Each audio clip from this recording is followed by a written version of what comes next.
Yeah. Yeah, so it's still not a bad situation. When's your next mission back up there? May 3rd. May 3rd. And how many do you do a year? I try to do 6 or 7 a year, but recently I've been real busy, so we've been doing like maybe 3 a year. This is our second one for this year, but this one we're going up to the orphanage in Fukushima and buy shoes. So I think this is for 88 kids. And you know, if someone wants to help out with that, how do you fund all this? How do you fund all this? Because it's no easy task on your own. You know, who helps you out, and what do you do to help fund all of this? Well, I haven't made it public, but the way you can donate is the Enson1 Foundation. I don't really talk about it. It's like a legit foundation. Oh, this is the first I've heard of it. Yeah, so it's a legit foundation that is a non-profit organization, and it does. You can I forget what the number for it is, but it's a proper one where you can actually tax deduct. Nice. If you get a letter from us. So that's one way, and then the other way is, I don't like to link the Destiny Forever with the North because it's not a charitable company, and I don't want to try and mislead people to think that if you buy a bracelet, it's going to go to the North. It's a whole separate issue. The Destiny Forever is my company, and the profit goes to me. And it just so happens that 90% of what I do is more for the North than anything else. So 90%, almost like saying 90% of the profits go to that, but it's what I do. So sometimes my customers from Destiny Forever are supporting my massages because they get massages. Yeah. So I can't say everything is going to the North. Yeah. So it's just so the money, everything is going to me, and I choose what I do. So so happen the thing I choose to do is to go help in the North. That's how it works. Yeah. And so, okay, so with Destiny Forever, you are now heavily involved in like gemstones and power stones and the natural healing properties that they give, right? And you're living proof of the fact that that stuff's saved your life on numerous times, right? Kind of explain that, and then can you explain like maybe maybe one or two of the stories that you've gotten back, like feedback from some of the people that have supported Destiny Forever? Like, what is it like? Give us something like that you've heard of that's helped them out, you know. But let us know how you got into it. You know, what were those moments that made you believe in what was going on? Well, the reason I got into the bracelets was just because in Japan it's believed to protect you. So if it breaks, it's taking something that was supposed to come to you. And like taking the hit. Yeah. And so there were 2 times that I got into car accident, total 2 Mercedes-Benz, and every single time the only injury I had was from the airbag, like a fat lip from the airbag, but nothing else. Walked away from both. Total, 2 Mercedes-Benz. One was like a S600, so bigger, a big boy Benz, yeah. And the other one was, I think, a S300, I think, my mom's one. What I bought for my mom. Yeah. Yeah, so that what were we talking about? What was so that helped you with that, right? And that got you into the belief of the power, you know, the gemstones and the power stones. And then I started making for myself. Got confident enough that I could just not to sell, but to make for my friends and give it away. And then when I got a little better, I thought, okay, I'm just going to show it on Facebook. Yeah. And when I showed it on Facebook, that's when everyone started asking to buy it. Yeah. And at that point, it was still just a hobby, and it was like, no, that's not something I sell. I didn't feel like it was at a quality to sell. Yeah. But then with enough pressure, I just said, you know what, okay, let's try to set a price, and then boom, my whole Facebook page was a bracelet page. Yeah. And then I decided to open up a web page.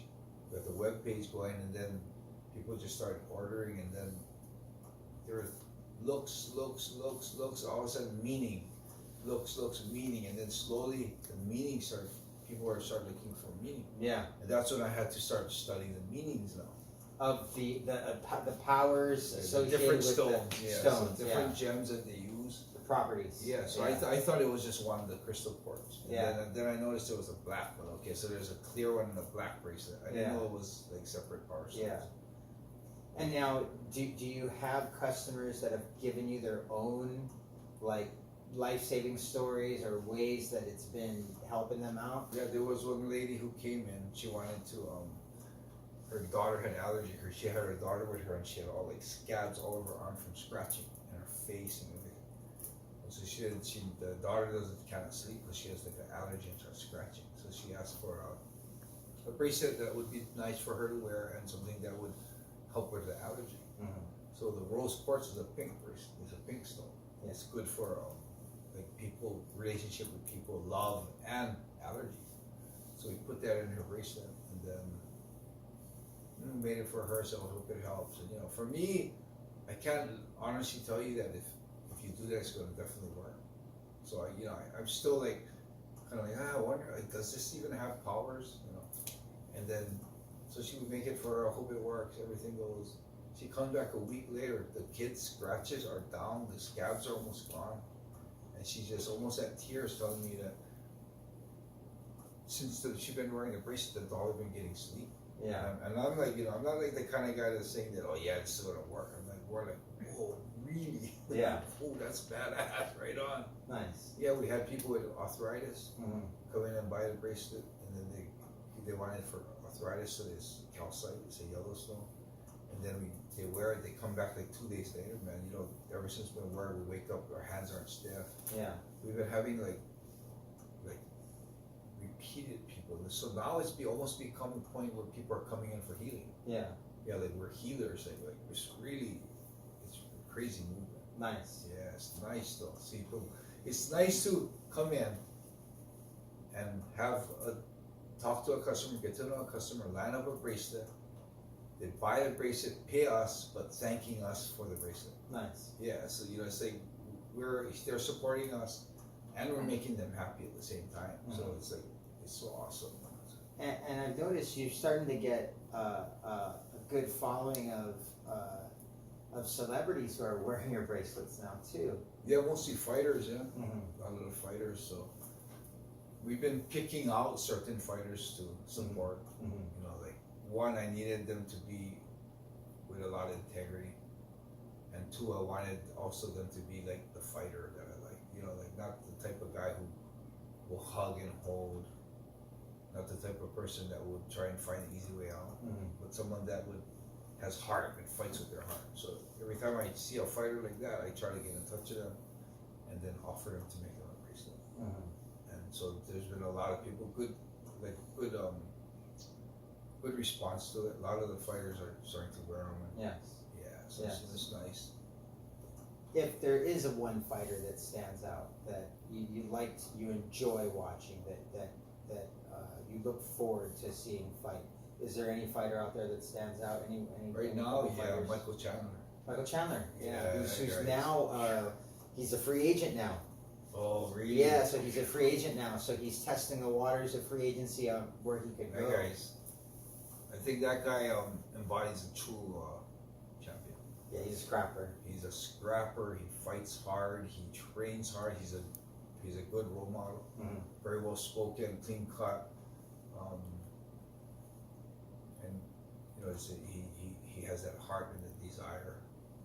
I mean, he's an exciting fighter. He's tough as hell, man. Yeah. So that's one name. And I know as of late, you've been teaching some kickboxing classes. How's that going? We had Watanabe Sensei for like almost 60 years, been running his gym without taking a day off. And this year, after the New Year's, he had a big bad cold that I think he tried to suck up too much, and it got really bad. Yeah. So he has right now lung problems.